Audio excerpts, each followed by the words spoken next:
Does the sight of blood make you feel really queasy?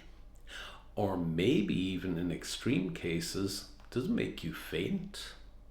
If so, you need to watch this video.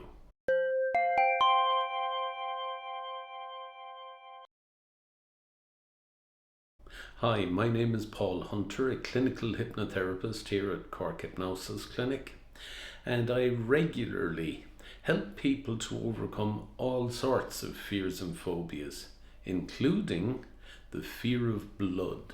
Now, of course, most people don't exactly love seeing the sight of blood, but for some people, they suffer from a fear of blood, sometimes called hemophobia, and in their case it leads to significant discomfort. It can lead to dizziness, nausea, or an impending feeling that you're definitely going to pass out.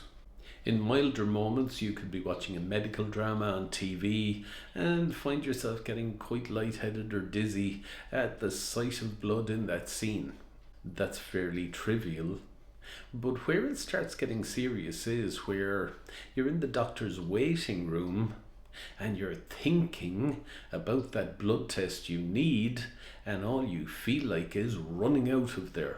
And some people with an extreme fear of blood just simply avoid medical appointments or blood tests or hospitals. And of course, if you're reasonably healthy, then you don't have to face that fear.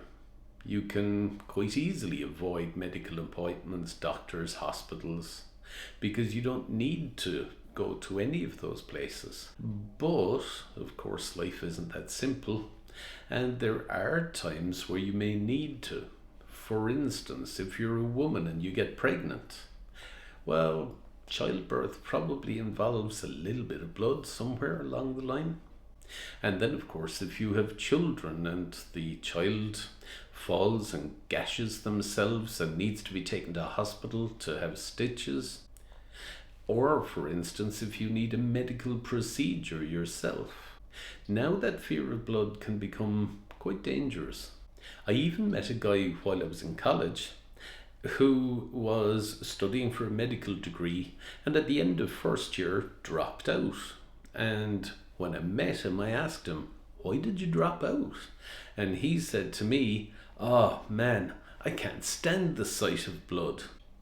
Probably not great if you want to be a doctor. Fear thrives on avoidance.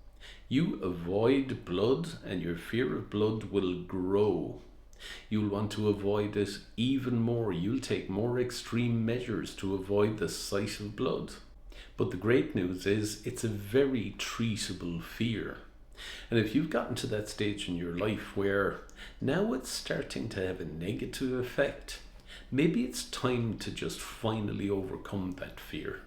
Here at Cork Hypnosis Clinic, I use a combination of hypnotherapy, NLP and CBT to help people retrain their automatic physical responses to the sight of blood or the mention of blood. You see, most fears and phobias are learned responses, and whatever has been learned can be unlearned. So with hypnotherapy, for instance, we can dig right into the unconscious mind and change that automatic judgment that you've learned over the years that blood is in some way dangerous. NLP helps to rewire that internal imagery of blood and maybe help you to push those pictures and images further away so that you feel more comfortable. And CBT helps you right there in that moment where you're thinking that fear thought about blood to instantly rewire that thought into something that's much more positive. I recently had a client who came to see me who was terrified of blood, and she was heavily pregnant. And we did some sessions, and shortly afterwards she sent me a picture of her holding her newborn baby in her arms and saying that the entire process of childbirth was just so relaxed and fear-free. So if fear of blood is negatively impacting your life and you'd finally like to overcome it permanently, then why not click on the link just underneath this YouTube video? That'll take you to the Fear of Blood page on my website, where you'll find more information, more resources, and ways to contact me to schedule an appointment if you wish.